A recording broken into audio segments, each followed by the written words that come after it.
What's up, guys? It's the OG Barber here with N.Y.O podcast. We're here at Heps.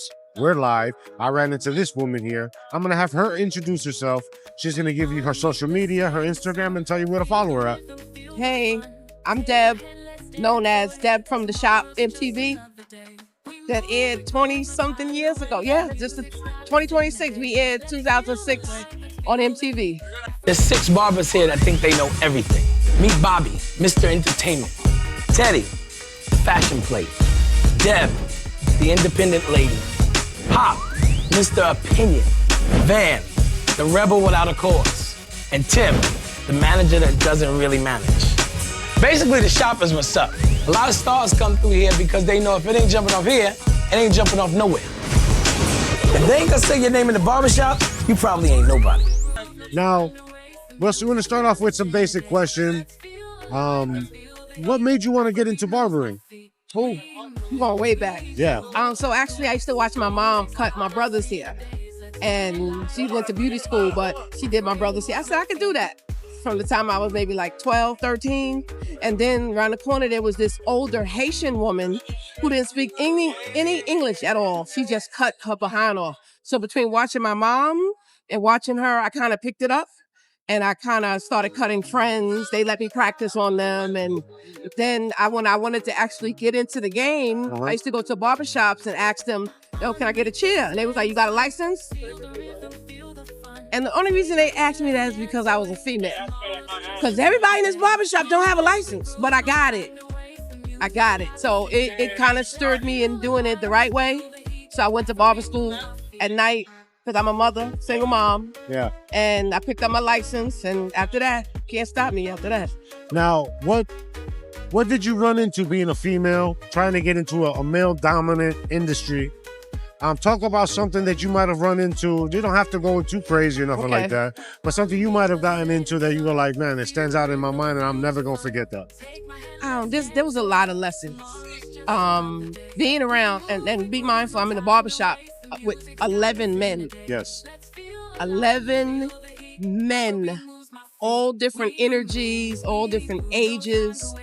But I'm thankful that I'm the type of person that can take adversity and make it into something. I'm an alchemist. I'm never gonna take nothing to be something detrimental to me. I twisted it and turned it into something that grooms me because they attacked me. Yeah. I can imagine.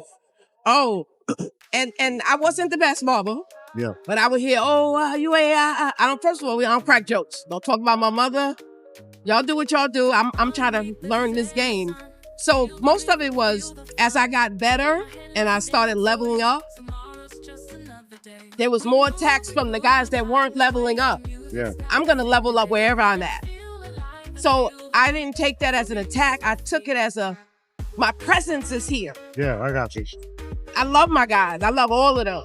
So I didn't take it. I twisted it and turned it into, they're pushing me towards my greatness instead of me taking it as they're attacking me. Even though sometimes it got very personal. Yeah. I love them. I'm never gonna, I smile. Now, what lessons you think you've learned throughout that process of, because you're basically saying in a way that is what caused you to be more hungry, want to learn more. And I'm not saying try to be better than the next person. I was born with that. Yeah. All right.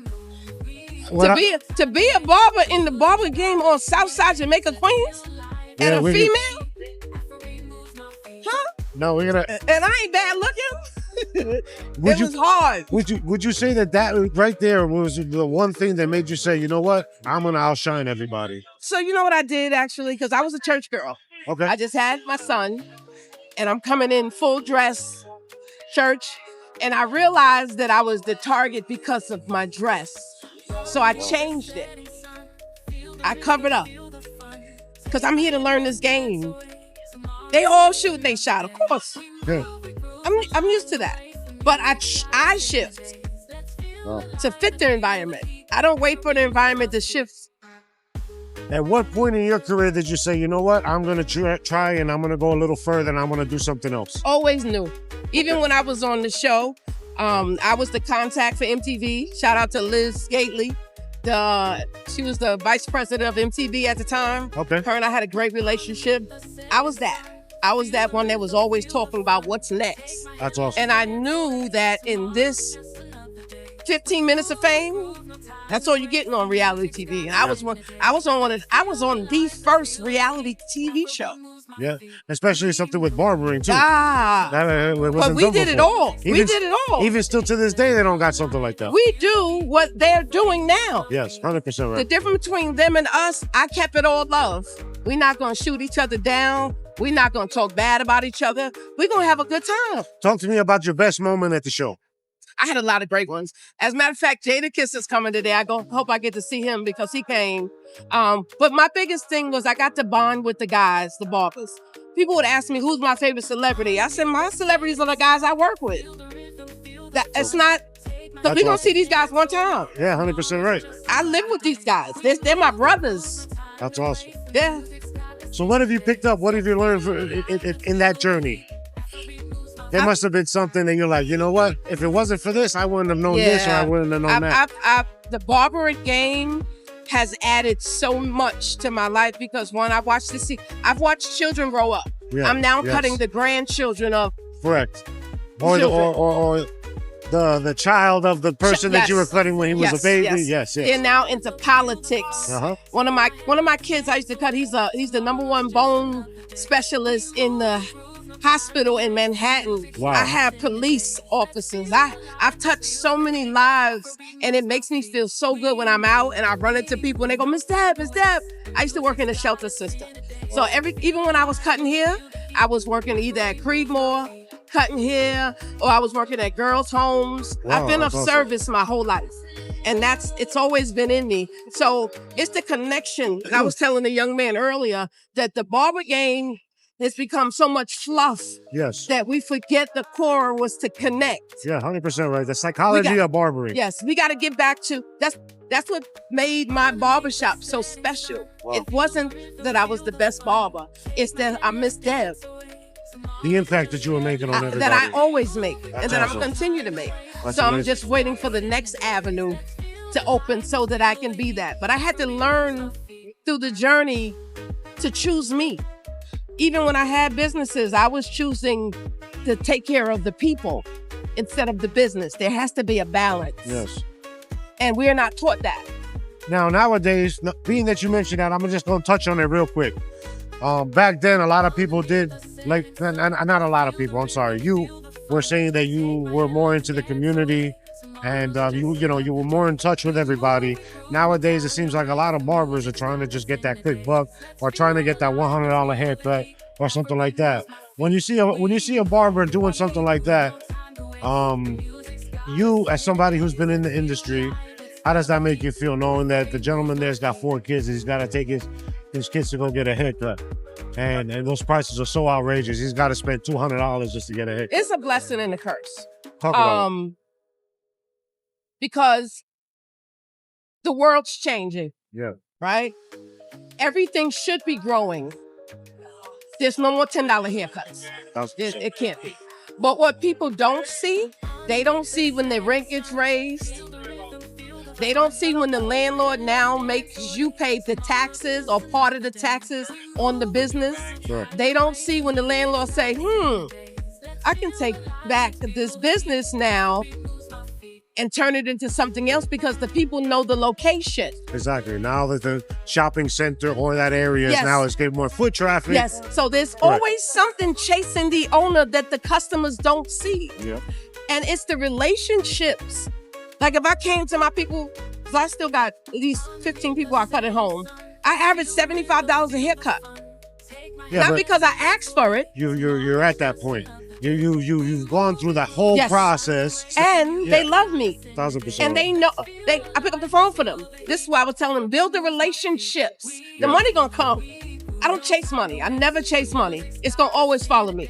Now, how does that make you feel knowing that someone is just advertising that they're charging that, but they're not showing you the process? They're not showing you how they got to that point. And they're basically showing all these new barbers and these people coming out of barber school that they think that they could go ahead and charge that right off the rip. And I told him this earlier. This is where no one should ever compare their path to someone else's. Ever. I don't compete with nobody. Yeah. I compete with me yesterday, the old me. 100%. If you're constantly comparing what you do to somebody else doing, you won't grow. Yep. You're gonna be stuck. So you're looking for that person to give you outside validation for a passion that you have. And I've always had that. Anything I put my hands on, I grow. Speaking of which, we pushing this bot. We got a little beard and kit we coming out with. Talk about it real quick. It's a friend of mine owns a salon. It's a Leak hairstyle. And I got a lot of customers. The beard and the grooming is a big thing now. Oh yeah. So we trying to get a little something out here in these streets. No, that's good. Yeah. It's a great kit. All my guys asked for it. So we're gonna be pushing this. The thermal roller? Yes. We got all the brush? everything. The oil. That's awesome. Yeah. Yeah. Okay. That's another thing we need to do more of together. Yes. Which comes to my next question. An event like this where you have barbering, the beauty industry, you have braiding, dreads, locks and twists, all this education going on. How important is that unity now for the industry? It is. It's very important because, we love to look good, right? Yeah, 1,000% right. But if we can think, how big is the hair industry? $1 billion industry. Easy. If we take it back, it's now ours. Yeah. I don't know if you realize the world is changing. There's a shift happening. With a lot of things. And what it's going to enable us to do if we connect as a community is no one is going to be able to take that away. You got it. That's right. Nowadays, I'm not trying to badmouth or say anything bad about anybody, but nowadays you got somebody writing a script to have a computer do something for something else. Yes. And this is something that nobody can write a script for, because the creativity that comes out of an event and people like us, people like you, thank you, by the way, for everything you've done so far for the industry. But nobody can change that. You can't put that into a robot. You can't have nobody else do something. And you can't take it away from us. 1,000%. And I tell everybody, learn something that you can do with your hands. Yes. Because once you learn to do something with your hands, nobody can take it away from you. No, I agree 1,000%. Yeah. Now, we're going to go back to the event. What is it you think that Hebs, or from what you see, that Hebs is doing different for the industry right now? Actually, this is my first time hearing about it. I'm here with my friends. They have a salon in Harlem, and they asked me to come out, and I support them, and I love them. They're my family, and they keep me connected to the hair industry. It's good to see the different faces in the different age brackets coming behind us doing things. I like how they have the station set up so we can see everybody.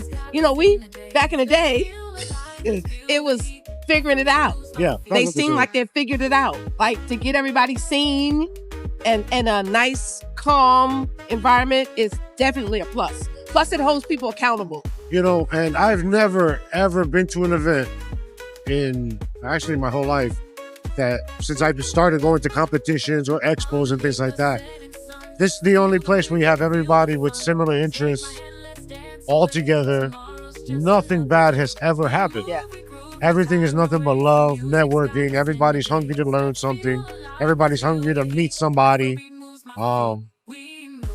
These competitions and these expos bring us together, and not just from a certain area. You got people that travel from outside the country to come. Telling me, yeah. You have people that come from all over the United States, whether it's to compete or show off a product, or if they're trying to brand themselves or come up with something, this is the place where they start.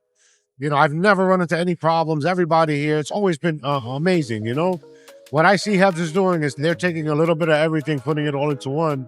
There was a competition up there, and they had about 30 barbers up there competing next to 20 people, 20 women doing braiding. Yes. Like, to me, that's amazing. Amazing. I haven't seen that done same time, just like that. Because you do know that was what do you call it?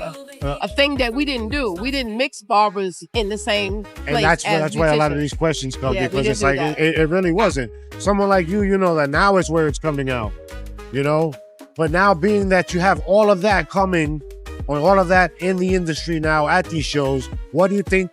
How does that paint the platform for the next generation of barbers? Oh, it's a great platform. I love the vibrant colors. Yeah. I like the different barbers. It's a nice vibe. Yeah. It's a good energy. Because as an old old school barber, it's good that we always keep our minds fresh and new to embrace the ones coming behind us. Not say, oh no, we don't do it like that. No, that's how we doing it now. And Baby, what you get a lot of. Yes. You get a lot of that. You get a lot of old heads that say, no, that's not how it's done. Nah, you got to embrace them. Yeah. I let embrace the change. And my recommendation is for a while, I was just okay, cutting hair. Once I got introduced to an expo and I saw a competition, I was like, yo, what is this? What's going on? This thing opened my eyes to everything. Yeah. At what moment for you did you walk in here or maybe this event and say, you know what, this is different? I've done a hair show before. Actually, when we were on the shop, they asked, Andy sponsored Andy Authentic. Andy's. Cookers. Okay. Cookers, Yeah. So they That's sponsored awesome. it. And I did a hair show for them, and I cut hair on stage. So I know the excitement that goes through this room. I know what it feels like from being a person on the stage cutting to being a new barber. I've done it. So it's almost like it's a vibe. Yes, 1,000%. When I'm in the barbershop, it's a vibe. When I'm cutting at my house, it's a vibe. Music on, incense burning. That's who I am. And here's for some reason, maybe a little bit different. Up there, you get on stage, you got the adrenaline going. It's a little wild. You're like, plus on top of that, some of the prizes. First place, you got $3,000. There's a barber games where they're giving away $10,000 too. Wow. So imagine the nerves you're going in there. So that goes back to your question about the prices going up. Yeah. Look how much of a 1,000% different of the price. The price wasn't the same award they were giving at. Yeah. Not at all. Everything goes up. Everything changes. 1,000%. So barbers got to eat too. Yep. But what I wish we would do in the game is cut our hours down a little bit. Yeah. Because it's bad on our knees. And what you said something earlier that stuck with me about tending to yourself. Yeah, you have to. And I think that's important, and that's something that I'm learning now because I was the type, and sometimes it still happens where I'll cut all day and I don't stop and I don't even eat. Me too. That's when I started. And then it's like, you know what? I really gotta take time because now it's health-wise that you're being affected health-wise and things like that. But it's very important to get that done as well. When the shift happened for me. I went from a barber to a business owner. Yes. That's the shift. That's the same thing. Because when I first moved and opened my own barbershop, I was the only barber. Yeah. I had one other lady. She was with me. She's my OG. We went to barber school together. She's 10 years older than me. She's my master barber. But when I shifted from being the horse, because I was making all the money, I'm coming right off of TV into my own spot. And then I was like, I'm not doing this like this. I pushed all of my customers to my barbers. I cut my time in half. Yes. I slept. I'm resting. I have to rest. It's important. Yes. And money is always going to come to you. Yeah. But time with your family, your children, and the holidays, most of my guys, like, it's 11 of them, and I would say, you guys not going? Wow. I would say, you guys not going to hang out with your families? Oh, no, we cutting today. I said, it's Christmas. Wow. It's New Year's. It's Mother's Day. Oh, yeah, they in the shop. Not me. I'm at the beach. Yeah. Like I said, I was that guy too, and I'm learning. And like you said, as a business owner, it's a little tough. Yes. Then on top of that, you're worried about the shop. You're trying to make sure everybody eats too. So it does become a lot, but you have to concentrate. You gotta kind of find that balance. Now, for you, what was the hardest thing with that transition? Like you said, you went from being on the show, now you're in your own spot. You got slammed, and you're like, oh man, you know what? I'm going to give it to that. Hand a lot of my customers over to the barbers, and now they're doing good. How was that transition for you? Oh, it transitioned well, but it didn't end well. Yeah. Okay. Because what I realized is that, and remember, I'm a female. Yes. The boss. Yeah. Get all the money, and then I'm saying, you too. You the boss. You that. You all that, and it's 4 or 5 of them, and it's one of me. Yeah. So eventually, those minds are gonna connect, and I'm the problem. And that's just not because you're a woman. No. That's psychological. Yeah. That's what happens now, and that's the other thing I want to touch on real quick. Frequency. Yes, that and not everybody is, what's the word I'm looking for? Not everybody's meant or made to be a boss. No. Right? So a lot of these barbers think, okay, I can pay my chair rent. I'm my own boss. And I could do it. I can come in whenever I want, do this, do that. And like you said, you had 4 of them. Maybe, possibly, I'm not saying that's the case, but maybe you had 4 of them. All of them had that same mindset. All of them. And that's probably what happened. And that's fine. But here's the caveat to that. When they came to me, I start off with, I want y'all to own this. Yes. This is my neighborhood. I'm born and raised here. I grew up here. My shop was here. I want to always have this staple in my community, but I want y'all to own it. But I want to always come back and tap in to make sure this is good. They didn't want that. Wow. They wanted another man to own it. He put me out, my landlord, and then they got with him. But I'm not mad. No, I understand. Hope everybody learned something. Keep that same energy. Yeah. It had to go that way. Yeah. It had to. So you have to look at everything as a lesson. No, but I had a good time. No, I had that's great awesome time, that though. you're going through and you're actually keeping that mindset. Oh, you know yeah. what I mean? Oh, yeah. Because a lot of women would have been like, nah, what the heck? I get rid of them. Nah. I stay with my home place. They hurt my, don't get me wrong, they hurt my feelings. No, of course. Because I thought we were family. Yeah. But my idea of family and their idea of family was 2 different things. Most people chase money. Yeah. I chase relationships and communication. That's awesome. Most people say it, but they don't mean it. Yeah. I mean what I say. And I still love them. I'm gonna say curse. Would I fuck with them again? Not in happening. that way. 1000% right. But I wish them the best. I want them to grow, evolve. Y'all should own your own shit. Right. The one thing when I was on the shop, Corey Rooney, Yeah, the okay. Sony music guy, Uh-huh. he was our guy. Like He owned the shop. Okay. He actually owned the shop. I didn't even know So- that. That's dope. Yeah, Tommy Mottola was Uh-huh. our guy. We had big pay. That's awesome. Our payroll was crazy. We had the #1 paying show on MTV at the time. In New York, all black TV. You know, that's something that was huge. Huge. Like people don't understand you take a show like that and try to do that again, you're never gonna recreate anything like that. No. Never. Let me tell you what Corey said to me. Corey said, it was 12 of us. Yes. 6 of us were on camera and 6 weren't. So whatever the 6 got paid on camera, the 6 that weren't got half. Gotcha. Okay. But the one thing he said to the 6 of us who were on camera, he said, if nothing else, all the 6 of y'all should own your own barbershops. That's awesome. Well, I don't crack jokes. no, that's dope. I'm cutting hair. Now, I know we've been at it for a little bit. You probably got a few things you want to do. But I would like for you to give a message to somebody watching, somebody that might be like trying to take that next step in their career, not sure what to do, and may need a little bit of motivation or something like that. You know what I mean? So I'd like you to give them a message. Tell them we've talked about a little bit about your experiences, and I think that's something that's, if it comes from somebody like you, they might take that next step. So I'd like for you to say so. To all the young women, I get a lot of female. I stop in barbershop. I'm crazy with it. I love barbershops. Uh-huh. I love going in, talking to the barbers. First, as a barber, keep your head down. Learn your craft. The barbers that I started coming here with were nasty. Southside Jamaica Queens. Cuddy's was. I'm sorry. Cuddy's was the spot. Anthony Mason. What?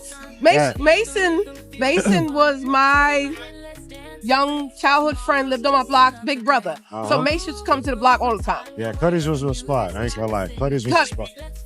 Freddie. Yep, I love Freddie. Freddie tried to get me to come work for him one time. You walked in the barbershop and there was nothing but plants and everything everywhere. You had birds chirping, but man, one of the best barbershops in Queens. It looked like the straight woods, up. still the same, but he's nasty. Yeah.